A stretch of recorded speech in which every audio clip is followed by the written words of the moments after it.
Jadi kayak nama Muhammad gitu bentuknya gitu. Kalau dilihat dari peta dari Google Maps bisa dirubah jadi apa? Jadi satelit gitu. Kita bisa ngelihat gitu dari Google Maps. Lihat ya. Satu, dua, tiga, Laura. Insya Wah, Allah. keren Nah, di banget. depan Kak, itu sana apa itu sih, Kak? ada benteng Anadolu. Oke. Sama sih fungsinya sama kayak Rumeli satu keluarga lah sama Rumeli. Nah, jadi itu kalau kita janjian nih sama kawan orang Turki, kita harus tepat waktu. Gak kayak Indonesia, santai-santai. Itu sih yang jadi pelajaran juga budaya mereka.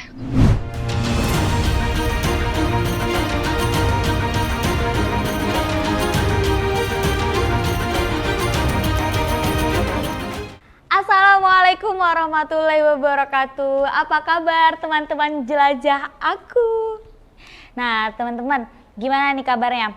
Bagaimana kegiatan teman-teman di rumah aja? Semoga tetap berjalan baik seperti yang teman-teman inginkan ya. Dan buat teman-teman yang memang diharuskan sudah berkegiatan di luar rumah, semoga teman-teman tetap dijaga kesehatannya dan jangan lupa teman-teman tetap patuhi protokol kesehatan untuk diri teman-teman sendiri. Oke teman-teman, pada hari ini dalam program jelajah virtualnya Ikatan Alumni Darul Quran, kolaborasi pesantren Tahfiz Darul Quran dengan Kumparan akan mengajak teman-teman jalan-jalan meskipun kita terhalang layar kaca.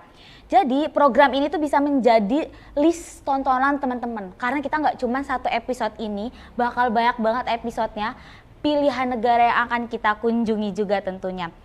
Kita di sini bakalan terhubung langsung sama beberapa alumni Darul Quran yang memang sedang menempuh studi di negara tersebut. Coba teman-teman, kita main tebak-tebakan dulu deh ya. Hari ini kita bakalan jalan-jalan ke sebuah negara. Menariknya negara ini tuh menjadi saksi gitu, peradaban Islam pernah besar di negara Eropa. Karena di tempat ini pernah berdiri kekhalifahan Utsmani. Coba teman-teman tebak dulu, nanti aku jawab gitu. Ya bener banget teman-teman, jawabannya adalah Turki. Menarik banget gak sih? Karena buat aku pribadi, aku sangat tertarik sama sejarahnya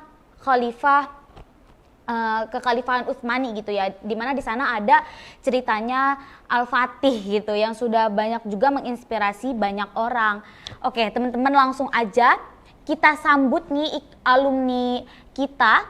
Tepuk tangan virtual yang meriah buat Kak Delia di Turki. Oke, terima kasih MC kita. Salam semuanya buat para yang nonton ya. Alhamdulillah sekarang bersama Delia. Delia alumni Darul Quran dari Cikarang, dan sekarang Delia akan menemani teman-teman semua untuk jelajah virtual di negara Turki, khususnya sekarang kita di Benteng Rumeli Hisar. Oke, Kak Delia, kalau Kak Delia sendiri nih angkatan berapa sih di Darul Quran? Delia sendiri angkatan 8 di Darul Quran Putri Cikarang. Salam kenal semuanya. Baik, Kak Delia nih, kalau Kak Delia sendiri nih sekarang di Turki ini studinya di universitas apa dengan jurusan dan fakultas apa Kak? Sekarang Delia menempuh studi di Bursa Uluda University di kota Bursa, seberangnya kota Istanbul. Jurusannya Ilahiyat Fakultesi. Ilahiyat Fakultesi bisa dibilang itu studi Islam gitu teman-teman. Menarik nih Kak Delia ya. Kak Delia belajar studi Islam di tempat dimana ini kayaknya peradaban Islam pernah besar di sana gitu ya. Dan sekarang pun Benar besar ya Kak banget. Delia di Turki. Iya, Betul, sekarang Kak sedang Delia? di Turki. Oke, Kak Delia, hari ini kita mau kemana sih Kak Delia? Hari ini bersama saya, Delia, saya akan menemani kalian semua untuk menjelajahi, mengelilingi Benteng Muhammad Al-Fatih. Benteng namanya Rumeli Hisar. Sekarang Delia juga sedang di tempatnya nih teman-teman. Bisa dilihat di belakang Delia. Oke, selanjutnya kita bakalan ke sebelah mananya nih Kak Delia? Selanjutnya kita akan masuk ke dalam bentengnya. yang bentengnya tuh sangat luas banget ya. Jadi kita ikutin aja ya nanti videonya. Oke, ini namanya Benteng Rumeli Sare atau Rumeli Fortress bahasa Inggrisnya. Rumeli Sare ini adalah benteng yang terletak di sebuah bukit di sisi Eropa dari Selat Bosporus, menyimpan banyak sejarah pada masanya. Rumeli Sare dipelopori oleh yang kita kenal itu Muhammad Al-Fatih. Benteng ini dibangun untuk menaklukkan Konstantinopel dalam artian untuk melindungi kota Konstantinopel dari serangan darat dan laut. Penaklukan ibu kota kerajaan Romawi Timur itu baru terjadi pada masa Muhammad Al-Fatih. Nah, beliau tuh seorang pemuda gitu kan. Can you imagine gitu, wow gitu kan, wow banget gitu, seorang pemuda memiliki kekuatan yang hebat. Nah, kalau kita masuk nih, kita untuk turis ya, bukan apa yang punya kartu Orange Card Museum gitu, cuman bayar 25 lira, sekitar 50.000.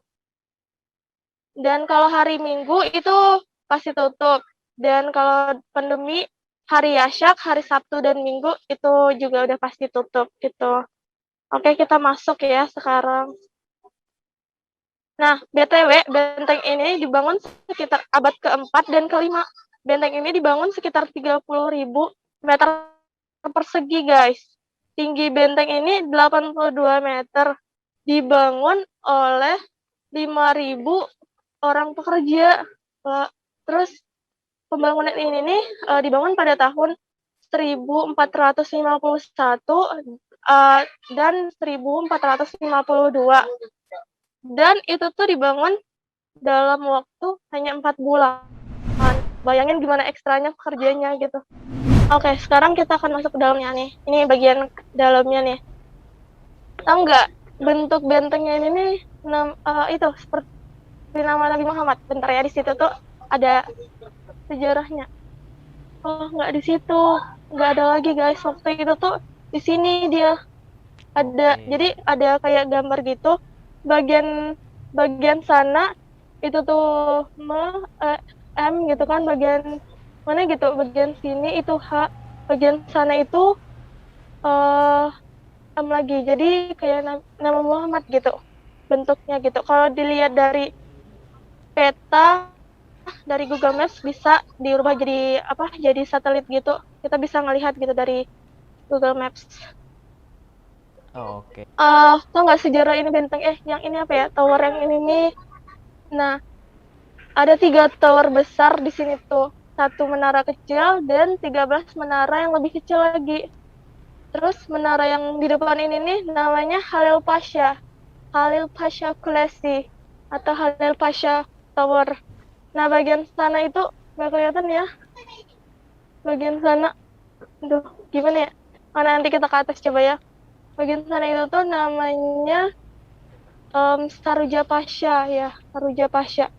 Nah, bagian sana itu namanya Zaganos Pasha Kulesi. Gitu. Nah, ceritanya tuh waktu itu tuh beliau Muhammad Al-Fatih meminta penasehatnya untuk membangun ini nih.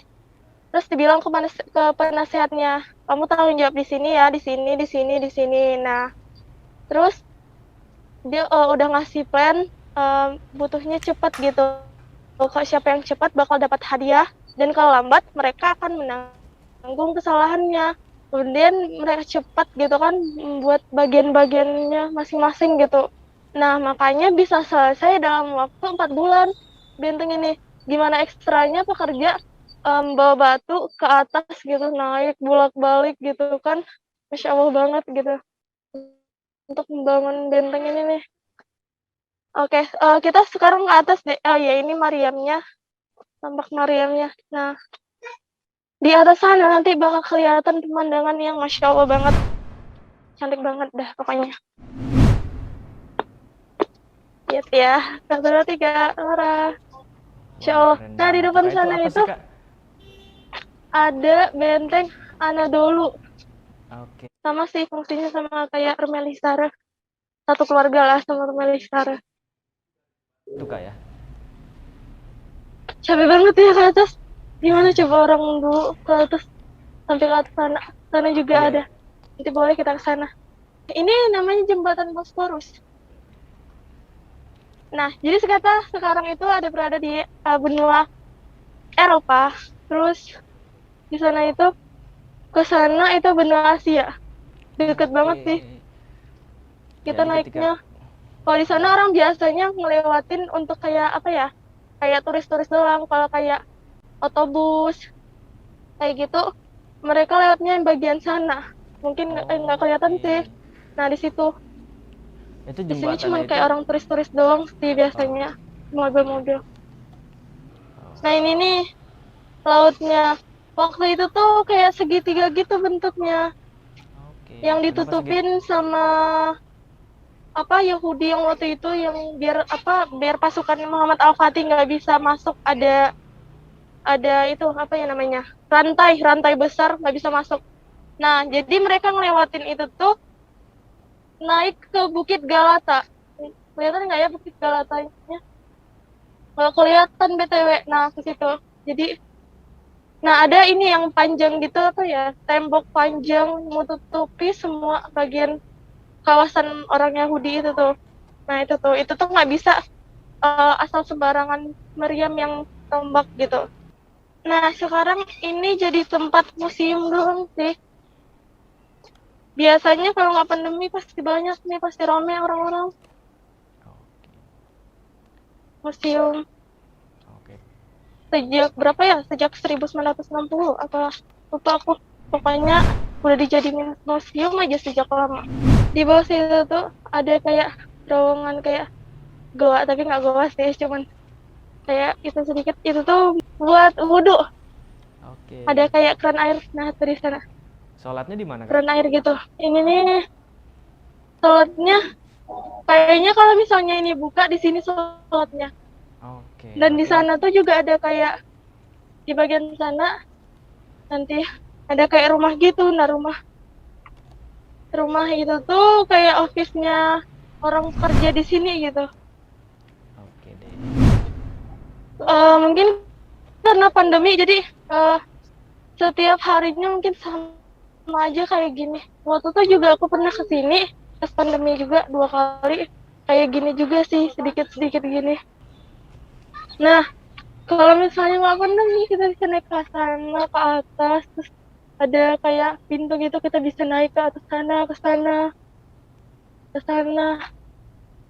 Sayangnya sih pandemi. Dan Turki juga lagi lockdownnya besok hari Kamis bakal lockdown total gitu, kecuali kayak ke supermarket doang sampai Oke. akhir Lebaran. Biasanya turis dari pengalaman aku ya, kalau kita dari Asia, nanti di sana itu bagian sana ada jembatan lagi. Nah, deket-deket situ tuh namanya Besiktas, itu tuh kawasan kawasan kapal yang mau menuju Asia gitu. Nah, dari situ biasanya orang dari Asia tuh bisa 15 menit naik kapal doang nyampe Besiktas, itu naik otobus namanya. Kalau turis ada kartu gitu, tapi agak mahal sih. Kayak 1 kali tap gitu, duaan lira gitu, duaan lira. Terus kalau yang orange pasti selira gitu, pasti murah kitanya dapat. Kalau misalnya dari Eropa misalnya dari bandara nih, kalau dari bandara bisa naik ini nih, nyampe ke Mecidiyeköy namanya. Terus dari Mecidiyeköy naik otobus pakai ke Bahçeşehir University.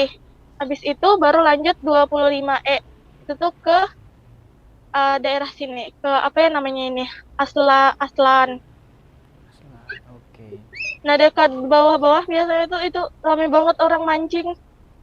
Bapak-bapak mancing gitu di sana, sepanjang itu tuh mancing aja kerja banyak. Oke teman-teman, setelah kita keliling benteng ini cukup luas ya, benteng yang dibangun Muhammad Al-Fatih yang memiliki 3 benteng utama, Zaganos Pasha, Skandarli Pasha, dan Zajura Pasha. Ketiga benteng utama ini juga dibantu oleh ketiga wazir Muhammad Al-Fatih, yang dimana benteng ini bertujuan untuk me- menghindari serangan darat dan laut dari manapun, dari Barat dan Asia. Bisa kita lihat juga benteng ini juga berhadapan dengan Selat Bosporus. Jadi kalau kita naik ke atas puncak nih, kita bisa lihat pemandangan Selat Bosporus yang memisahkan benua Asia dan Eropa. Makanya dari itu Turki bisa dibilang kota dua benua, teman-teman.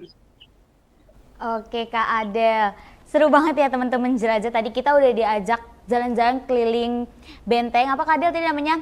Rumeli Hisari ya? Benteng Rumeli Hisari. Betul. Nah, teman-teman nih menariknya di Turki ini, di sana teman-teman memang bisa studi juga, belajar gitu ya intinya. Nah, siapa sih yang nggak tahu sama sejarahnya Muhammad Al-Fatih gitu kan? Bukunya memang tersebar di mana-mana, teman-teman bisa mempelajari sendiri gitu dengan membaca. Tapi kan kalau di Turki bisa langsung lihat bukti sejarahnya begitu ya Kak Adel? Benar banget. Oke, makasih nih Kak Adel udah meluangkan waktunya nih buat ngajak kita jalan-jalan ya Kak Adel. Sama-sama. Oke, sekarang Kak Adel, aku sama teman-teman jelajah mungkin mau sharing dulu nih sama Kak Adel. Pertama nih Kak Adel, aku mau nanya, Kak Adel pertama kali menginjakan kaki di Turki, ada gak sih kayak culture shocknya gitu, kayak oh ternyata di Turki kayak gini ya, gak kayak di Indo, beda banget gitu, ada gak sih Kak Adel? Oke, kalau culture shock pasti banget ya, apalagi Indonesia dan Turki sangat berbeda budayanya, budaya Barat juga termasuk di Turki. Mungkin salah satunya yang paling Delia rasakan dan mungkin teman-teman Indonesia rasakan juga adalah makanannya, makanan Nusantara Indonesia yang jarang banget dan susah banget kita temuin di Turki. Di Turki ini makanan utamanya adalah roti, makaroni. Jadi ya kita terbiasa mengikuti makanan-makanan Turki, ya seperti kebab lah dan doner, durum. Mungkin itu makanannya. Selain itu, budaya orang Turki itu seperti budaya Barat juga yang dimana tepat waktu banget. Nah, jadi itu kalau kita janjian nih sama kawan orang Turki, kita harus tepat waktu. Gak kayak Indonesia santai-santai, itu sih yang jadi pelajaran juga budaya mereka. Jadi kalau misalnya kita di Indonesia masih suka ngaret, kalau di Turki harus sebisa mungkin on time gitu ya Kak? Bener banget, on time banget. Oke Kak Adel, nah boleh nggak sih Kak cerita suasana Ramadan di sana kayak gimana sih euforianya, dan juga mungkin ada menu-menu khusus buat buka puasa gitu. Kalau di Indonesia kan buka puasa identik harus ada gorengan gitu kan. Kalau di Turki itu apa sih yang harus ada, dan gimana sih suasananya gitu kalau Ramadan di sana? Wah, seru sih kalau ngomongin Ramadan di Turki. Tapi ada plus minusnya ya. Plus minusnya pasti ada. Kalau di Indonesia mungkin sekitar 14 jam. Tapi di Turki lebih lama karena masuk bulan puasa itu di musim summer, yaitu musim panas, di mana waktu siang lebih panjang daripada waktu malam. Dan totalnya puasa itu hampir 17-18 jam. Sahur jam 3 dan maghribnya setengah 9, teman-teman. Jadi cukup lama banget, apalagi kalau summer. Panas ya, panas banget, itu derajatnya sampai 38-40 derajat. Jadi itu kerasa banget ininya. Dan untuk berbuka puasanya di sini juga punya adat sendiri ya, gimana orang Turki itu suka berbagi, dan orang Turki biasanya berbuka dengan yang manis-manis. Karena makanan Turki itu memang manis, terkenal banget manis-manisnya. Kalau kalian tahu, terkenal itu namanya baklava. Iya. Yang benar-benar manis banget, banyak gulanya, tapi ya itu kalau kita gorengan, kalau orang Turki manis-manisan gitu teman-teman. Oke, nah Kak Adel nih, kalau misalnya kayak pedagang-pedagangnya gitu, biasanya ramai di pinggir jalan atau hanya di suatu tempat gitu yang jualan kayak untuk menu-menu buka puasa yang harus itu di sana gitu? Oke, biasanya kalau di Turki ini kayak tempat luas gitu teman-teman, misalkan di depan sekitaran Hagia Sophia dan Sultan Ahmed bakal rame tuh orang-orang buka puasa. Jadi tempat-tempat tertentu. Kalau di Indonesia mungkin hampir semua tempat ya. Iya. Kalau di Turki nggak begitu. Karena di Turki suasana Ramadannya menurut Delia sendiri lebih kerasa suasana di Indonesia ya. Karena di Turki juga sendiri nggak sebanyak Muslimnya, nggak sebanyak di Indonesia. Oke, Kak Adel lanjut nih ya. Boleh nggak sih aku nanya nih, Kak Adel boleh sharing nggak sih ada pengalaman organisasi Kak Adel nggak sih di sana? Secara kan Kak Adel nih bukan asli sana nih, rantau gitu ya. Sebagai mahasiswa Kak Adel pernah punya pengalaman organisasi nggak di sana? Alhamdulillah Delia udah jalan 2 tahun di sini, eh, bisa juga ikut organisasi, ini tahun kedua juga organisasi jadi kalau di luar negeri itu ada namanya Perhimpunan Pelajar Indonesia, yang dimana per wilayah kota ada dan per negara ada. Dan sekarang Delia di PPI Bursa yang megang divisi sosial budaya, itu pun tahun kedua juga teman-teman. Selain itu ada juga organisasi semacam bisa dibilang lembaga sosial kemahasiswaan juga Delia juga ikut. Jadi cukup banyak di bidang sosial sih lebih ininya organisasinya. Dan masih Cukup banyak aktif ya, lagi Kak Adel? sebenarnya di sini. Bisa Kakak dicoba cukup aktif ya? teman-teman. Kak Adel cukup aktif di sana. Terima kasih. Iya, soalnya kayaknya kalau misalnya nggak aktif di sana nanti jadinya nggak ada teman seperjuangannya gitu Kak ya. Oh bener banget, iya. Iya, Bingung Kak. mau cerita ke siapa kita. Iya betul. Terus jadi rasa sendiri ya. Iya. Oke, Kak Adel. Kalau untuk tips and trick dari Kak Adel nih, kalau buat ada teman-teman jelajah aku misalnya mau ke Turki, gimana sih Kak caranya? Boleh dong di share linknya misalnya, atau mungkin bisa hubungin organisasinya Kak Adel, mungkin ntar adik-adiknya bisa dibantu kalau mau ke Turki, gimana Kak? Oke, cukup banyak ya yang pingin ke Turki kalau dilihat-lihat. Karena Betul. menurut Delia juga semenjak 3 tahun ke belakang, pendidikan Turki juga mulai naik karena pendidikan Turki juga setara dengan pendidikan Eropa. Mungkin jadi banyak juga nih teman-teman Indonesia yang pingin melanjutkan ke studi di Turki. Begitupun Delia kemarin. Untuk tips dan triknya banyak banget. Jadi ke Turki ini bisa kita pakai 2 jalur. Satunya jalur beasiswa dan yang lain jalur mandiri. Kalau untuk jalur beasiswa, teman-teman bisa langsung masuk ke websitenya Turki Burslari. Nah, itu adalah beasiswa langsung dari pemerintah Turki untuk seluruh negara. Jadi, gak hanya negara tertentu aja, kita pun Indonesia bisa ikut. Dan menariknya teman-teman, beasiswa ini benar-benar gratis, tis-tis, dan fasilitasnya pun sangat menarik banget. Kita bisa dapat tiket pulang Indo Turki dan mungkin ada fasilitas asrama dan sekolah. Itu satu. Untuk yang jalur mandiri, teman-teman bisa langsung ke website beberapa kampus, khususnya kampus yang teman-teman ingin tujukan ya. Jadi di situ biasanya diinfokan tanggal berapa bisa mendaftar. Selain ke kampus juga ada beberapa agen yang dimana itu Indonesia yang sudah menyediakan memfasilitasi mahasiswa-mahasiswa yang ingin melanjutkan studi ke Turki baik S1, S2 maupun S3. Sangat banyak sekarang jalannya karena yaitu udah banyak minat buat ke Turki. Jadi nggak perlu takut lagi teman-teman. Ada nggak sih pengalaman ataupun kayak pelajaran hidup ataupun pelajaran sekolah yang bikin Kak Adel tuh pada saat ini nih Kak Adel sudah menginjakan kaki di Turki kayak merasa, oh iya alhamdulillah banget ya dulu di pesantren tuh aku kayak gini, jadi aku sekarang bisa survive nih, bisa struggling sama hidupku gitu. Ada nggak sih Kak hal kayak gitu? Oke, mungkin pengalaman di pesantren ya. Iya. Pengalaman di pesantren tuh teman-teman banyak banget ya. Setiap orang punya pengalaman masing-masing. Tapi kalau diceritain satu-satu kayaknya nggak cukup nih. Pegel juga hostnya mendengarin. Aduh. Kalau salah satunya aja kali ya. Kita di pesantren tuh pasti ngerasa banget dari pagi sampai malam lagi tuh kegiatan terus kayak nggak ada berhenti-berhentinya. Hidup itu yang ngerasa Delia kuliah di sini lebih mudah untuk mengatur waktu organisasi, sekolah, gimana hubungin orang tua juga, dan sosialisasi dengan teman-teman. Jadi lebih enak. Dapat sih banyak pelajarannya di pesantren. Iya benar kan ya Kak. Tentu Nah, juga jadi culture teman-teman- shock juga ya. Iya. Culture Gimana tuh, shock Kak? itu juga membantu. Iya. Gitu sih. Nah teman-teman, for your information nih, kalau di pesantren terutama di Darul Quran, kita tuh bener-bener diajarin buat time management ya Kak Adel ya. Bener banget. Jadi nanti teman-teman terbiasa untuk melakukan banyak kegiatan begitu, jadi bisa atur waktu. Betul Kak Adel? Iya. Oke Kak Adel, terima kasih banget nih Kak Adel buat hari ini. Terima kasih juga teman-teman. Buat teman-teman yang mau mengikuti jejaknya Kak Adel nih buat lanjut kuliah di Turki, bisa juga tadi di mana Kak Adel di www.turkiburslari ya. Bisa di searching di platform manapun kayaknya ya Kak Adel ya. Bener. Dan kalau Bener teman-teman banget. mau mandiri, itu bisa langsung diakses aja di website kampus yang teman-teman mau tuju. Begitu Kak Adel?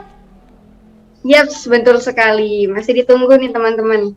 Iya, nanti hubungin aja ke Adel kayaknya ya. Kalau udah nyampe Turki, Kak Adel saya udah mau di Turki nih, temenin dong gitu. Boleh Kak Adel ya? Bener-bener. Ada teman-teman yang lain juga yang bisa bantu teman-teman. Jadi nggak dilihat aja. Oke, terima kasih ya Kak Adel. Sekali lagi aku dan teman-teman jelajahku ini berterima kasih banget udah ngajak kita jalan-jalan nih tadi. Makasih ya Kak Adel. Sukses selalu, sehat selalu di Turki. Semoga cepat selesai studinya di sana. Bisa makasih membantu juga. bangsa juga nih kayaknya. Amin, makasih ya doa-doanya. Sama-sama. Assalamualaikum Kak Adel. Waalaikumsalam. Dadah. Oke teman-teman, itu dia tadi perjalanan kita hari ini di Turki bersama Kak Delia ya. Bisa dipanggil juga Kak Adel. Gimana, seru banget gak sih? Jangan lupa nih ya, jelajah nggak cuman hari ini aja dan ke Turki aja. Masih ada negara-negara lain di episode lain, makanya teman-teman nggak boleh meninggalkan satu episode pun dari jelajah.